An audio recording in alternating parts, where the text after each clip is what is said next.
Good evening, friends. Today I'm really honored and privileged to be here with you once again and to talk about the core of what Prince Siddhartha set out to find 2,600 years ago. So Buddhism has evolved as a philosophy for the last 2,600 years with interpretations and understandings, and it will continue to evolve. And therefore, we need to be paying attention to what the Buddha himself said, that when you hear something, even if it was said by the Buddha, you heard it firsthand from the Buddha, still you need to try it out, experience it, and if it makes sense to you, then only you accept it. So therefore, it's always good to try and understand what the Buddha was looking for as a ascetic Gautama or as a prince. What was he looking for? It's always good to go to the source again. And while we may not have 100% information that can be proven, we can kind of empathize with the fact that if we very broadly, at a very broad level, take it as he was a layman, a Pruthakjana, an unenlightened being, and later he became the Samma Sambuddha, fully enlightened being who found the way, the method himself. So he started where most of us were. Of course, we cannot compare ourselves to him, but at a very, very broad level, we can assume that some of the things that we find today challenging were similar things that he was also looking for solutions for. So therefore, it's good to understand what was he looking for, what was the problem that he faced, especially with the knowledge that we have that his was a perfect life, born to a kingdom as the son, the heir apparent of a king, raised as a prince, and he was what we can call a superstar from every possible angle from today's context. So he had the height, he had the looks, he was young and strong. He came from a family that could give him the best in everything, in nourishment, in education, and he was good at everything. He was good in his studies, he was good in the sports. So, and at the age of 16, which was the adulthood at that time, because what do you call, formal education ends around 15, and it was the practice for men who were the only people who were educated at the time to enter into household life. And he married at the age of 16, and we all know that even then it was the best. He got the best girl in town, in the kingdom rather, most beautiful, the most dutiful and graceful and intelligent. So, and how do we know this?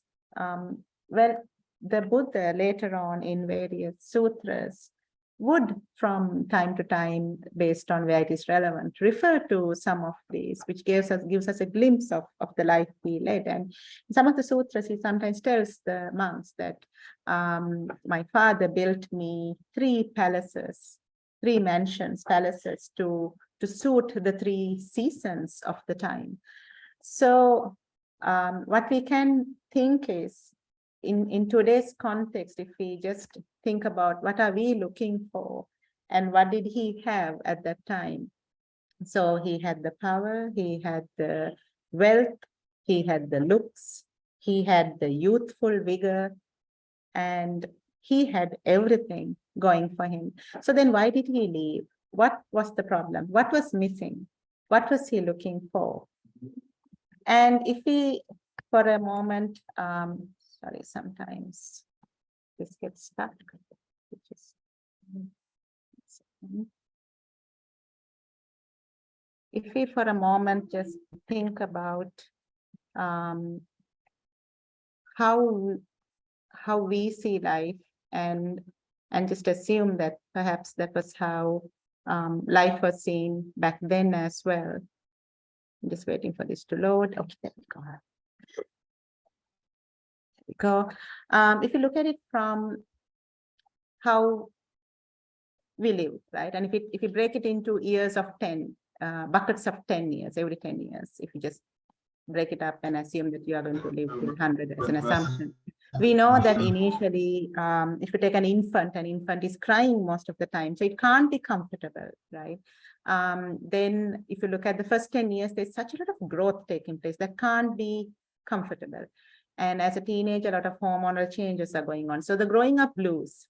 If you look at it from about 16 to 35 years, that 20-year time period seems to be like the prime of life, where you are young, you are strong, your sense doors are firing at full capacity, and life can be enjoyed at its fullest. And then if you take the next 20 years, 35 to 55, that is when generally we see signs of aging, the onset of various chronic illnesses, where we see our parents aging and even getting close to death, and loved ones and so on. And then the next 20 years, where we don't seem to be as productive, and there are retirements from what we did, and the aging becomes much more apparent, and chronic illnesses and death of spouse and siblings and friends and so on. And then of course it just accelerates aging and illness and death. So all of these is very apparent after 35 years until the end. It looks like in this entire sphere of 100 years, if at all, it's that 20 years between 16 to 35, that is the prime, that is the best in every possible angle. And Prince Siddhartha leaves during this prime at 29. And what was he looking for? And this is, as the story goes, he was much more made aware of aging, illness, and death. And therefore it was such a disturbing understanding for him, that he almost couldn't enjoy that prime of life anymore, knowing that this is what's going to be the next so many years of my life is all about this whole aging, illness, and death. And seeing an ascetic, he felt, okay, there are people who have been looking for solutions. And what was he looking for? He was looking for a better way of enjoying happiness, a better way of life, a way to live without the fear, the pain, the anticipation of aging, illness, and death. That is what he was looking for. So he was already having a good life, and he was looking for a better life. He was looking for more happiness. He was looking for a way to be without this whole onsetting of aging, illness, and death. So what is the problem with sensory pleasures, sensual pleasures that we enjoy so much? So very briefly, if you take two axes and one as a measure of happiness, you can measure happiness in an approximate way, because whenever we are happy, the happiness hormone comes out. So you can measure happiness as it is increasing or decreasing. And what social scientists and behavioral scientists have found out is there is a structured way to how happiness takes place in us. And that is, we experience a certain level of happiness when we are anticipating a future event and we are planning for it and preparing for it. And so let's say you are going on a trip to New Delhi or something. And then during the event, there is happiness, of course, in the experience of itself. But what is interesting is that is lesser than the anticipation stage. And I think you can empathize with this, and many of you know this. And then after the event is over, there's suddenly a big emptiness. It's almost like you prick a balloon and suddenly the air just goes out, or you pull the carpet from under your feet. That kind of an emptiness post an experience that you thought was pleasurable. And what's unconsciously happens is we start planning the next event, because that brings back happiness, a pleasure of happiness into us. So this is the cycle. So the question is, why is the cycle like this? Now, nature has only one objective in life, and that is, whenever a being is born, the nature's objective is that that being transfers his or her gene pool to the next generation. That is it. That's a very single-minded objective. So most of us had bigger goals in life to be a doctor or engineer or save the whales, or very, very good motives in life. But those are things we have thought for ourselves, but that was not why we were born from a nature's point of view. Nature just wanted us to transfer the genes to the next generation, and that's it. So this was the best system that allowed it, because if a happiness was permanent after one experience, you will never want to go seeking it again. So this way evolved, whatever was good for transmitting the genes to the next generation, those are the systems that evolved, and therefore this system evolved. So this system makes us want more, and it helps to make us have very little pleasure relatively in the moment, and a big drop later, and then again back to that whole anticipation.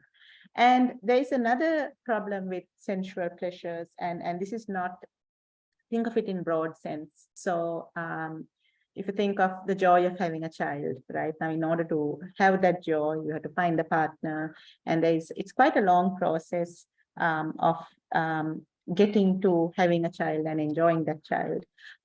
So usually, and this is as per how the Buddha explained it, most things just take a lot of effort and a long period of time, and you have to overcome many challenges in order to get to that little pleasure. So I was listening to a talk recently, and one of the monks explained this beautifully by saying that think of, this is from a Sri Lankan context, okay? So for us in Sri Lanka, a trip to Europe will be something to plan for. And let's say you did make that trip to Europe, and you are sitting in Paris and having a meal and really savoring that meal. Now, in order for you to get that pleasure of sitting in Paris and having a meal, what did you have to do? So you had to go to school for 13 years, and then you went to university another 4 years, and then you worked for 15 years because you had to save for this trip. But in the meantime, you got married and you had the children and the household to run.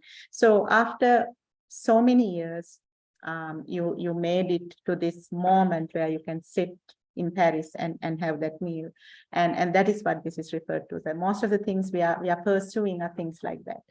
And therefore, what the Buddha said was that if you measure the pleasure as X, and the effort you have to put in to get that as Y, that Y is so big and the pleasure X is so insignificant, it's almost like it's only the lot of effort that went into it, and the pleasure is almost negligible. It's so negligible that you actually don't even count it. So and at the time, there was very, very high awareness. This was at the time that Prince Siddhartha was born. There was very high awareness about a perceived world and a real world. And those came from nature itself. How do we perceive the world? We perceive it through our senses, our eyes, ears, nose, tongue, body, and mind. The eastern part of the world considered the mind to be a sense door. It doesn't necessarily sync with the West. 5 sense doors are considered in the West because you can physically, tangibly show it, touch it and tell this is the sense door. But the mind, with the debate of where is the mind, is it in the brain, is it in the heart? For that reason, you don't find the Western sciences talking about mind as a sense door. But in the Eastern sciences, it's always 6 sense doors, and that is what the Buddha used as well. So he commonly spoke about these 2 examples. Take a mirage. Your eye can see water. So what your eye can see is not false, but it's not the truth. And if you take the skilled artists who create rings of fire in various processions, again, it's either 1 ball of fire or 2 balls of fire that are at the 2 ends of a stick, which is being turned around at a speed by a skilled artist. And after a certain speed, it looks like a ring of fire. And we know now that the speed has to be just faster than our eye shutter speed, so that our eye sees it as a ring. But in reality, we know through wisdom that it's actually 1 ball of fire or 2 balls of fire. And it's not a ring of fire. So basically, people had very high awareness that your sense doors cannot be trusted because they have their own limitations. And therefore, what is really happening, it's not something that you can actually trust your sense doors. You need to see it through your mind's eye. And this is why mindfulness, especially the breathing technique, Anapanasati, was such a popular and well-used technique even 6,000 years ago. For this reason, because people who were looking for understanding this reality used mindfulness back then. And the Buddha, born into a Hindu family and as ascetic Gautama, he also therefore used this. Now, when he left the lay life, renounced and left, like any one of us will do today.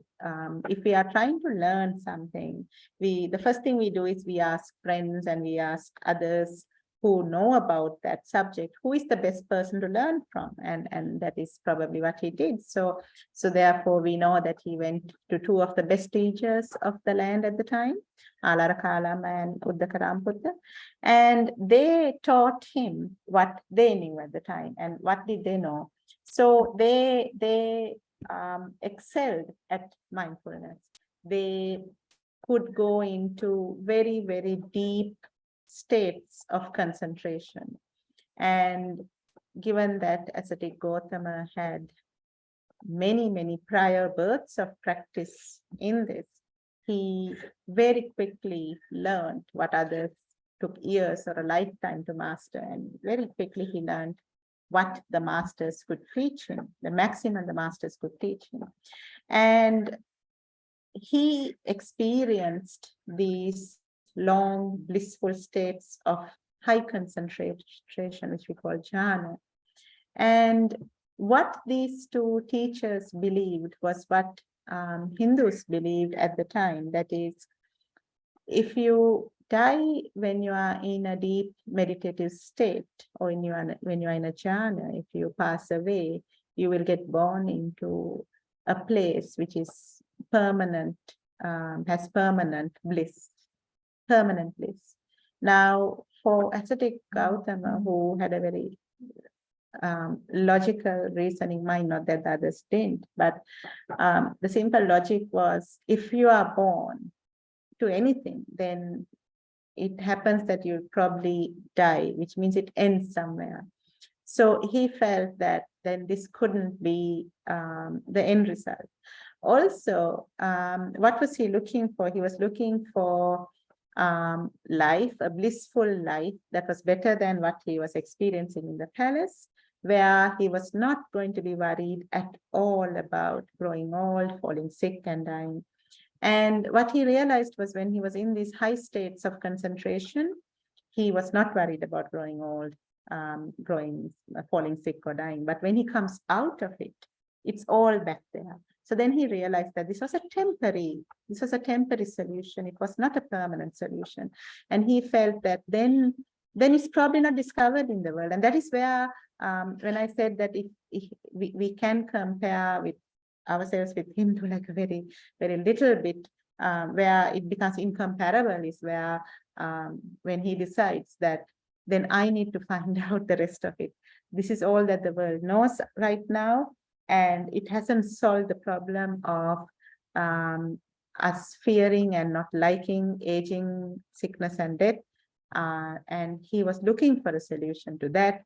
And when he found out that in the world nobody has found the solution, any normal person would be like, okay, then it is what it is. But because he was not any normal person, because he was a great, great human being, he then decided, okay, then let me look for it, let me find it.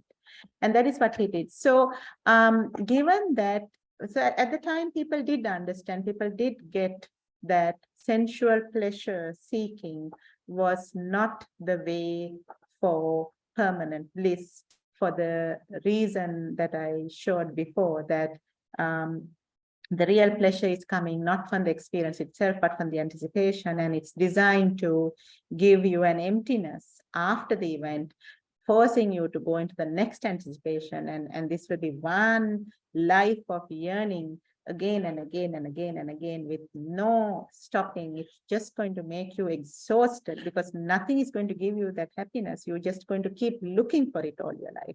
So the ascetics at the time were very clear that sensual pleasures is not the way. So they went the extreme opposite of saying that, therefore, kill it all, kill everything that can possibly give you sensual pleasures, and go to the other extreme of very, very difficult practices, autistic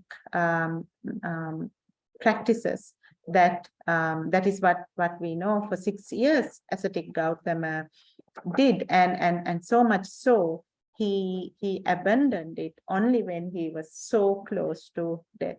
And again, later, much later, after becoming Sammasambuddha, when he relates things to monks, he would say, I knew that this is not the way because I knew that I have practiced these austerities to the level that no human has done it before. I am sure of it, right? So things like his physical strength, his vigor, and coming from a well-nourished background, and being very sporty, and in today's context, a person who is like, going to the gym regularly, and all of that. So all of that counted, plus that strong will, determination coming from lifelong birth after birth, millions of births of determination to find out the truth would have helped in doing that. So he abandoned this path. And here I want to just quickly explain what is happening in our human brain, because this level of knowledge was available in the world, though not with the scientific backing that we have today of knowing what the brain is and so on and so forth, which we have found through research technology. But this knowledge was available in the world through not insight meditation, but through mindfulness awareness of how we seem to be operating with two systems. So that level of knowledge or awareness was there in the world. So what am I referring to? So the human brain has 3 levels in it. Through evolution, the reptilian brain is common for all animal species on this planet. Reptiles have only that, and it regulates basic things like eating, sleeping, reproduction, and the flight or fight kind of things. Then the mammalian brain is where the mammal population of this planet can learn, they have memories, and all these emotional reactions. And of course, the human species have this prefrontal cortex, and it's only available in human beings. And that is where strategic thinking, problem solving, mindfulness, and so many other things happen. So just very, very simply put, if you take something like insurance, for example, what does it mean to take an insurance? So we are taking action today for an accident that may or may not happen in the future. And that level of complex thinking is possible only for humans. So no dolphin or no dog can understand this.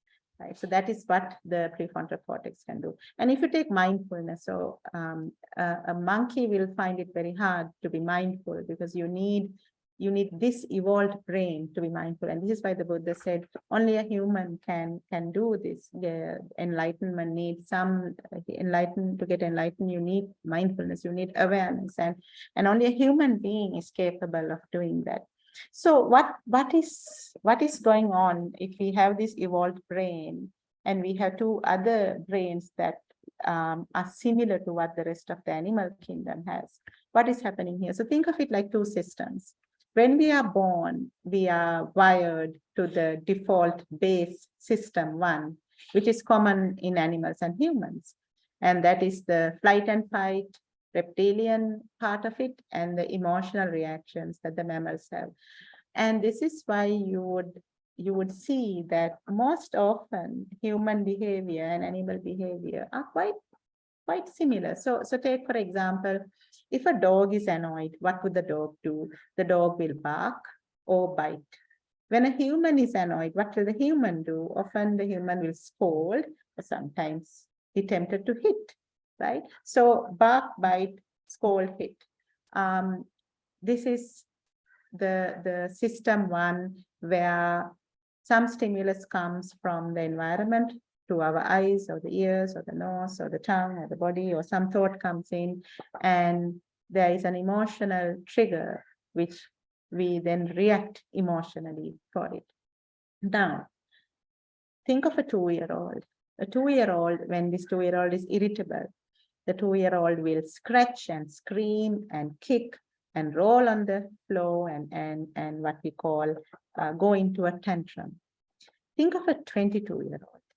When that 22-year-old is irritable, what would the 22-year-old do? Now, inside there will be the 2-year-old screaming inside the 22-year-old, where you would ideally love to kick and scream and roll and pull a tantrum. But we have learned self-regulation, and self-regulation is only possible in system 2. So when we are aware that we are now in a state where we will be speaking or acting in a manner that is beneath us, then that awareness switches gears to system 2, just that awareness. It automatically switches gears to system 2, where there is self-regulation, logical thinking, problem solving, strategic, long-term, being able to speak, or if you feel that if you speak now, you'll probably say something you regret, being able to not speak, being able to act or not act, which will cause a wholesome output. So this happens automatically. Now, how do we relate this to what the world was seen like or understood at that time? So the Buddha later on, after being Sammasambuddha, he would explain the planes of existence. He would say there are 4 woeful planes, the bottom being the hell, or what we call niraya, and then the asura plane, then the preta, and the animal plane, where we see the animals, insects, birds, and the bees, and so on. And then the human plane is the 5th, right? And for a long time, I used to think about this, and I think no wonder humans are more closer to animal behavior, because we seem to be evolving from these planes. And then above the human planes were the Deva planes and the Brahma planes. And the understanding is that the higher the plane, the more evolved you are. But there's a problem in this, the way the Buddha saw it, that no matter what plane you are in, you get reborn again. So, however,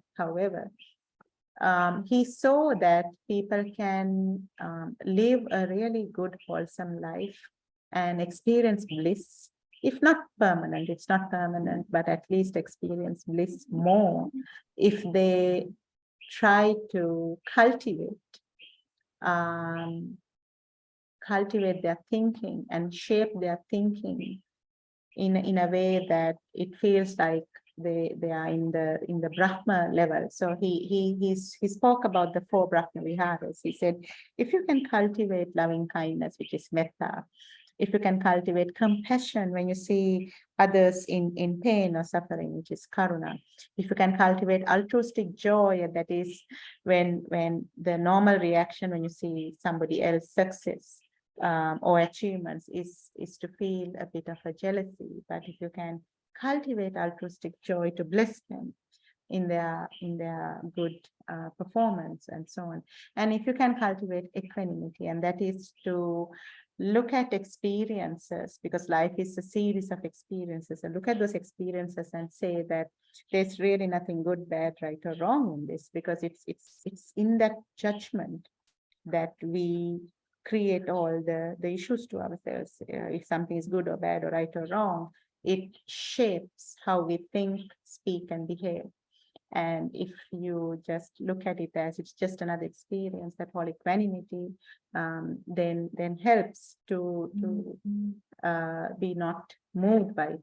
So these kind of things, cultivating these, especially if you look at what the Buddha recommended to humans, be generous. You can be generous with your time, with your wealth, with your knowledge, right? He role modeled gratitude. These are all very, very positive things which keep your thinking evolving away from the 4 woeful planes and more towards the Brahma planes, right?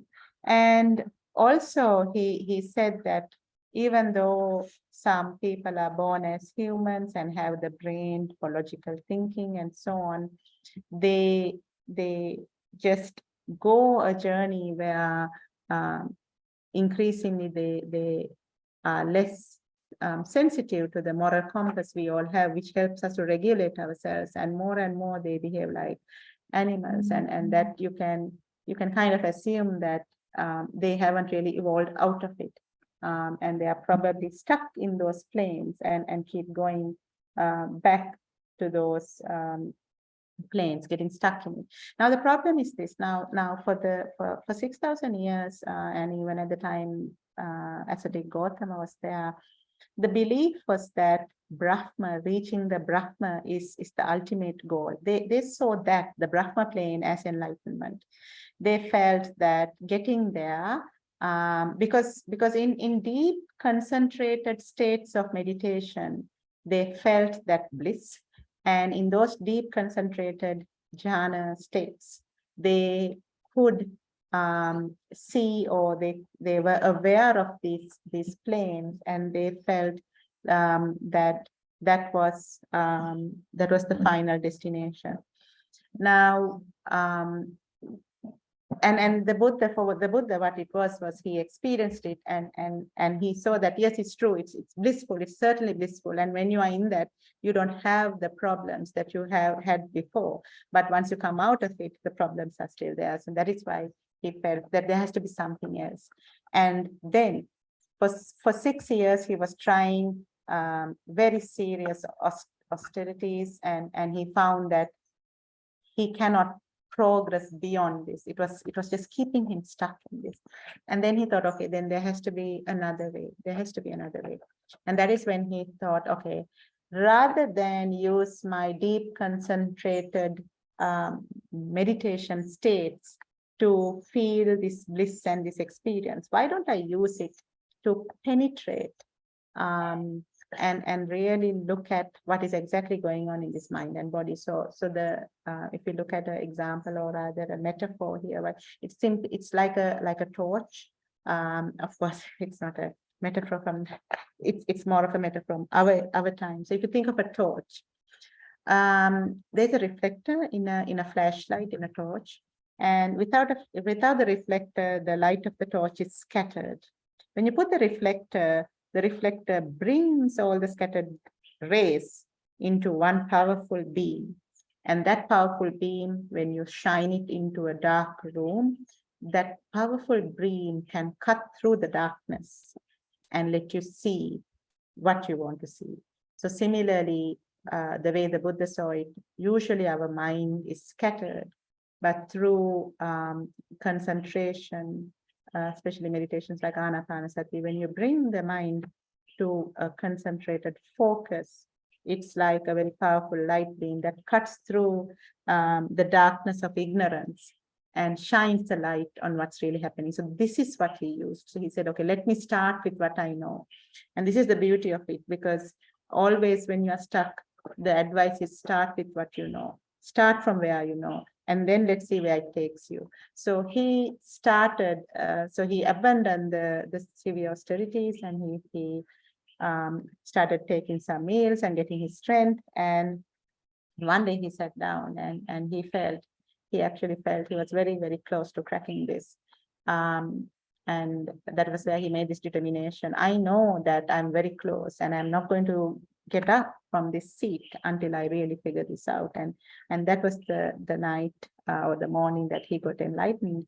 And this is what he did. So through that sharpened mind, and this was where the Buddha discovered insight meditation. And that was the gift of Buddhism to the world. Insight meditation did not exist before.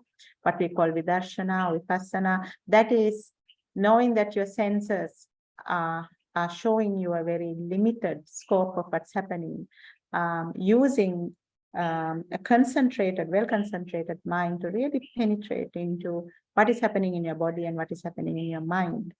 That is what Vidarshana is about, helping you to see the reality. So what he saw was that the body is made of particles, very, very small particles. And it was so small, that is why the eye couldn't see it, because the particles were far too small.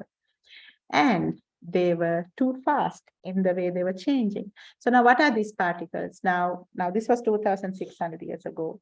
So now we know that the body has cells, and the cells, if you continue to deconstruct it, you get to atoms, and inside the atoms you have the subatomic particles, and inside those you get further tiny particles.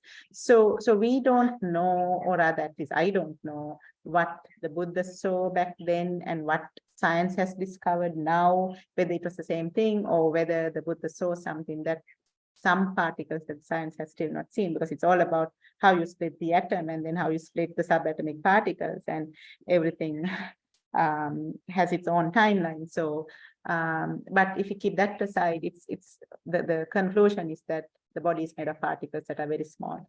And he saw that these are the building blocks of the entire universe. And that's why he said, if you want to understand the universe, you understand how your mind and body is working. Because when you understand that, you understand how the entire universe is working. So the body is made of tiny particles. And those particles are too small to be seen. And they're changing really fast. What's happening? They're rising, changing, passing away. And this rising, changing, passing away speed is too fast to comprehend through our normal senses. So he said, in a moment, in this moment, the present moment, and that is where the interesting question is, can you capture the present moment? Can you pinpoint to the present moment? You can't, because our brain processing speed is not enough, because the moment you say this is the present moment, you know that present moment has gone miles, right? So similarly, this speed is too fast. It's just too fast. And these particles are rising, changing, passing away, rising, changing, passing away. So then the question arises, through our normal senses, through our eyes, we see a body. So if you saw, you see yourself in the mirror every day. So you saw yourself yesterday, you see yourself today, and nothing has changed, right? Because that is the scope or the limitation of your eye. Right? As per your eye, nothing has changed. And it takes your eye at least 10-15 years before your eye can understand that something has changed. Whereas if you look at it through your mind's eye, right, what you see as one monolithic mass of a body is not even that, made of tiny particles. And if you think of how an atom is structured, it's mostly empty space, right? And these tiny particles are changing. So which particle are you? And if you point to a particle and say, okay, that is me, that the moment you have pointed, it's already changed, right? So it has risen, it has changed, and it's passed away. So the Buddha explained this in the Magadha language, which we call Pali. that this is Jati, Jara, Marana, and Jati, he meant rising or the birth, Jara is the changing, and Marana is the passing away, right? So Jati, Jara, Marana. In this moment, this is happening. And now, because we don't see this, and rather we see a monolithic mass, we misunderstand existence. So we feel that this body is existing through time and space. What do I mean by that? When you think of who was born, you were born, you see your photos and there's a tiny baby. Then if you go far back and recollect your childhood, if it is 2 years or 5 years or 7 years or whatever that you can recollect, from that time up to now, if you feel it's the same you. And we all know that we are going to pass away one day in the future. And if you just make an assumption that it's 80 or 100 or whatever, you then project yourself to the future. And we are living in a continuum of time of 80 to 100 years of time. So we exist through time, whereas we don't exist even in this moment. Okay, so that misunderstanding of existence through time comes from the sense dose of how we are perceiving what is taking place and the space of it. So if you really look at it, what is occupying space, right? These particles are too small, and they make, when you look at even the atom, the structure of atom is empty space mostly. But because these are tightly packed and it looks solid, and you can touch and feel, and it looks solid, it looks like it's occupying space. So then you have this loving feeling of my body. And then today, if you are listening in your house, it's my house. So you're occupying this house. And then if you think of my country, and that's again a geographical occupation, and then my planet.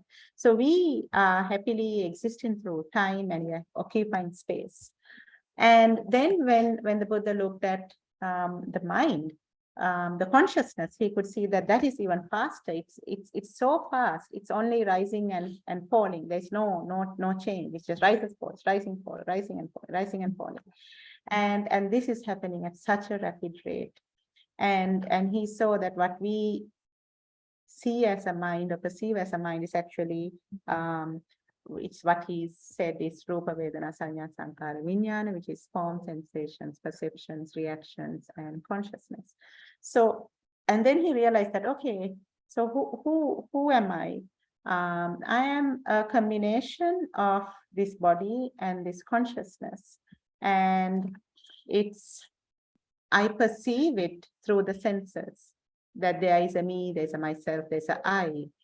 And I exist through time and space, and from the very beginning of the time I was born, I started becoming very fond of this concept of me, myself, I. And then for the rest of my life, I am protective of this. I get hurt when someone criticizes this me, and I love it when somebody praises me. And then I project other things also around it. So my children, my house, my car. So it's a misunderstanding, right? Because it's like thinking of the ring of fire, right? That ring of fire doesn't exist. It's actually a ball of fire. So through my sense perceptions, I have perceived me, myself, I, whereas in reality, there is no me, there's no I. It's a misunderstanding. Now, this was the missing piece. This was the missing piece.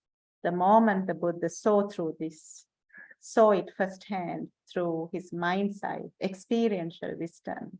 The moment he realized that there is nothing here, there's emptiness, there's nothing, there's no self. Because impermanence he understood. The unsatisfactory nature in life he understood. Understanding impermanence and this unsatisfactory nature in life will only take you thus far, and you will still be stuck in this Brahma planes. But it's that non-self. There's nobody here. It's empty. It's void. What is this then? It's an experience from moment to moment. It's an experience. And he later would say, your only job is to just observe with equanimity, no judgment, whatever that is happening, just observe.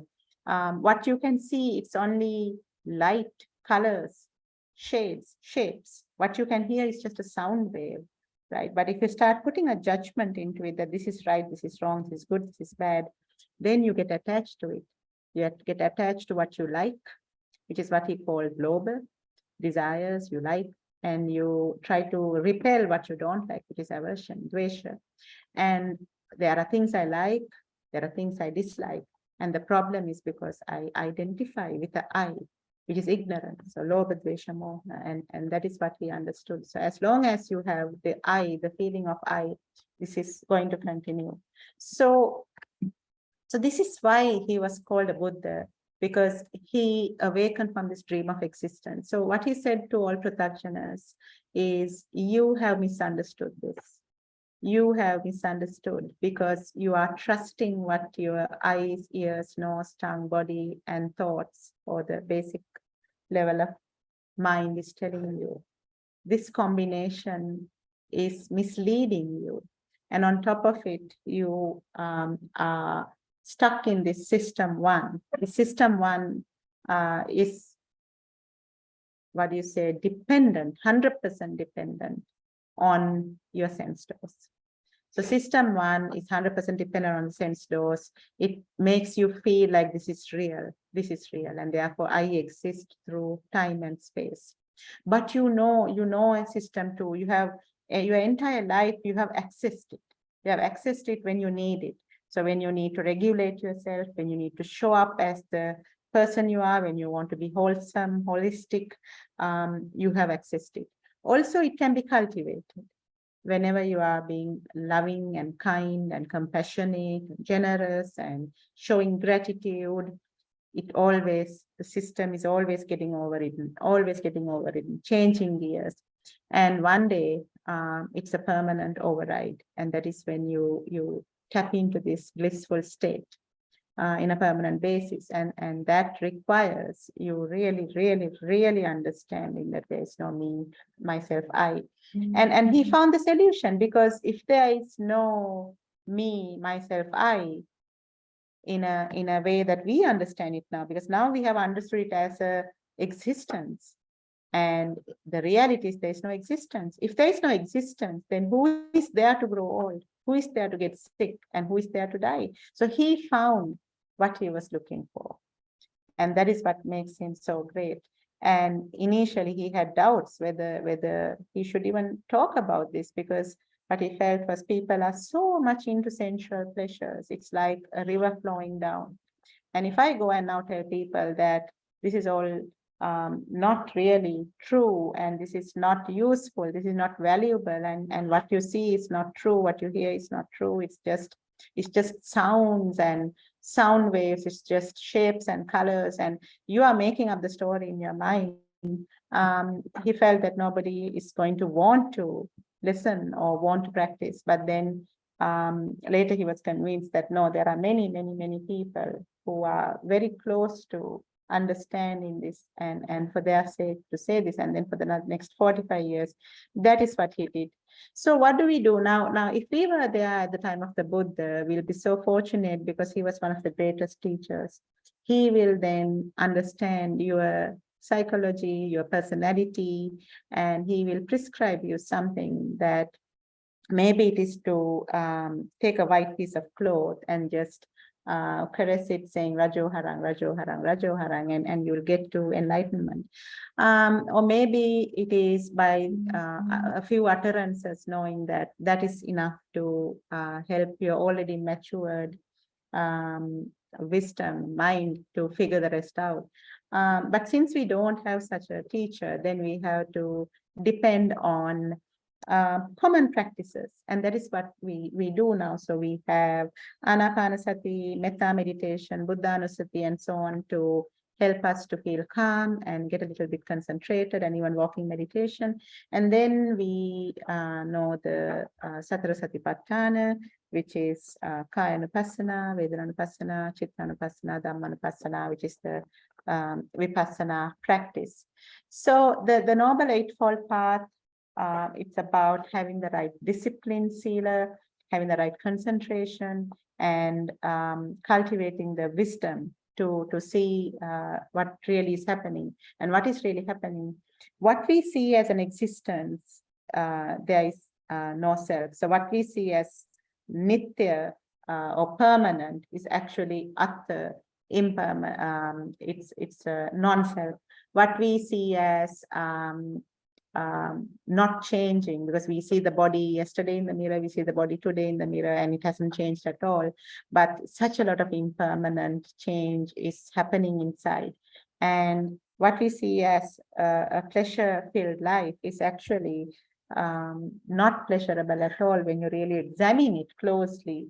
So what he said was a normal practitioner has misunderstood existence and believes that there is a permanent self here, has misunderstood change and believes that it's impermanent, or rather it's permanent, and has misunderstood dissatisfaction or the what you call a lack of satisfaction as so what you see as dukkha, a normal practitioner sees as sukha, which is pleasurable, happy. What you see as anitya or impermanent, a practitioner experience as no, it's permanent, it's there, it's good. And then what you see as anatma or no self, a practitioner will see as there is an existence and there is a self. So the Vipassana is to help you to understand these three facts of life. So what can you do, what works for you? And this is where now you need to start selecting one or two things that works for you, right? So it could be to cultivate the 4 Brahma Viharas, because this is definitely going to take you in the area of boundless compassion, boundless loving kindness, boundless altruistic joy for the success of others, and so on. And those things will help in maturing your system too, which will one day when the time is right, just change automatically into a permanent enlightened state.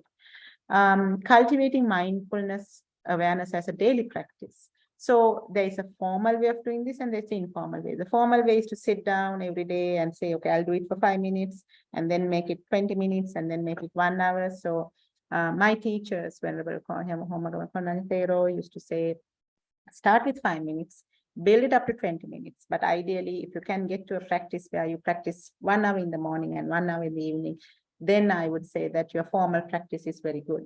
And that kind of a formal practice will then help you in your normal life where you are not practicing it formally, which is like sitting down and closing your eyes, but you can keep practicing informally where you are just cultivating awareness of system 1. So especially when you are in a negative state, when you are in an emotional state, it will help you to be aware that you are now in an emotional state. The moment you are aware, you change gears to system 2, right? And just observe, just be aware and just observe.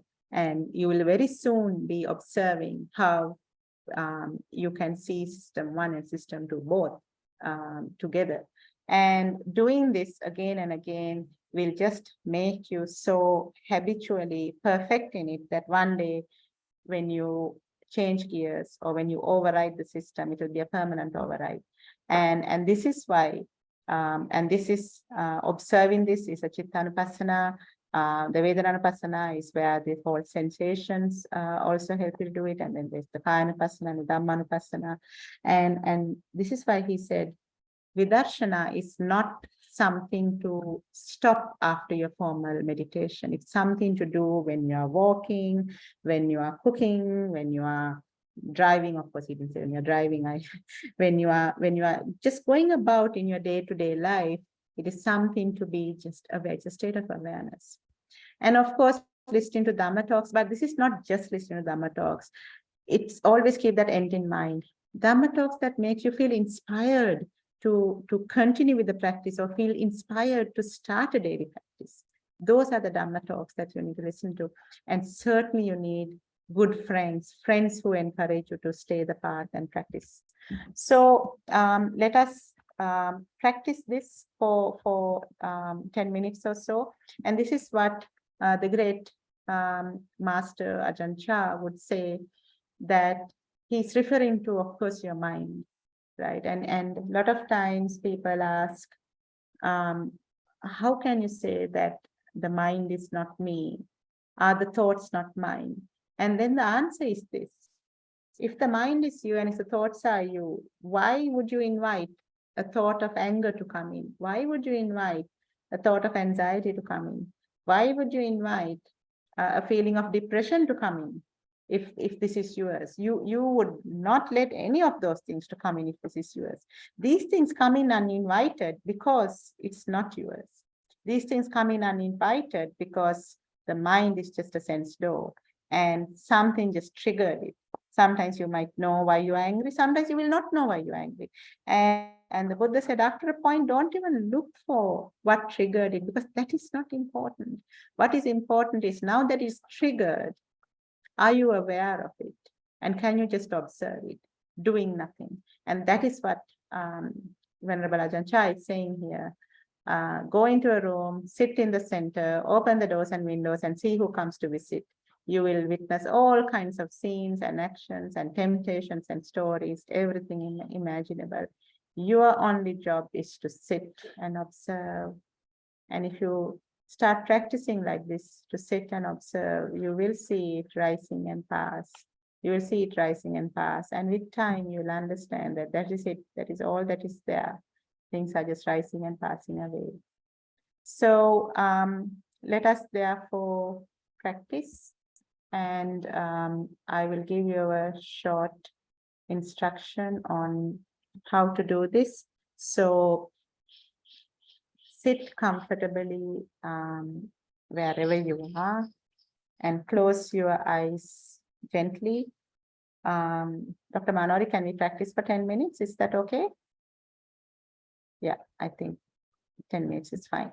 So I'll keep the timer for 10 minutes. So just first, let's bring our mind to the present moment. And how do we do that? Bring your attention to your body. Bring your attention to your head, your upper body, your lower body, and your feet. Okay. So now here we are sitting down, ready to meditate. Now we have our 6 sense doors, so our eyes are closed. We can approximately take that your nose is closed, approximately, because assuming that there's nothing good or bad to smell right now, because those are the things that distract us, good things to smell and bad things to smell. Let us approximately take that your tongue sense door is also shut, because you are not eating or drinking anything now. So that leaves you with 6 out of the 6 sense doors, 3 fully functioning sense doors: your ear, your body, and your mind. So focus on your ear first. What do you hear?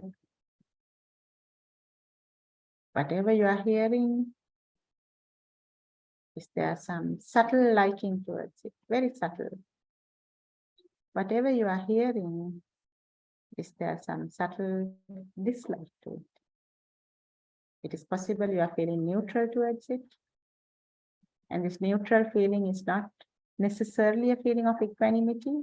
It could be, but it also could be a feeling of a selfish disregard of, it's not valuable for me, I can't be bothered with it. It's not a non-judgmental thing. It's more of a, it's just, you know, it's a subtle difference there. But let's just go with neutral. Observe. And if you can observe that you have some slight liking or a slight dislike, you're observing system 1 taking place. System 1 is all about likes and dislikes. And wherever there's a like, see whether you can see in your mind's eye an urge getting built up. Even if it is a dislike, an urge getting built up. If it is something you like, you want it to stay. If it is something you dislike, you want to repel it. Similarly, the body. Now you have been sitting, and if you haven't changed your posture, by now, you'll be feeling quite uncomfortable. You can observe this discomfort. Discomforts, pains are the best things to observe to really understand how system 1 works. So let's say you have a discomfort in the leg, and observe the urge that is getting built up that says, change the posture, or shake the leg a little, or wriggle the leg a bit, or whatever. Wiggle your toes, sorry. Whatever it is, observe that. This observation is possible only from system 2. And by observing, you are not engaging, you are just letting it be. And this is the practice. And if a thought suddenly comes of your things to do list, that makes you feel a bit agitated. Oh, I have these things to do next. Watch that agitation. You are not trying to chase it away. Complete acceptance. It's okay, it's fine. Complete acceptance. And just observe. Let us do this for now 5 minutes.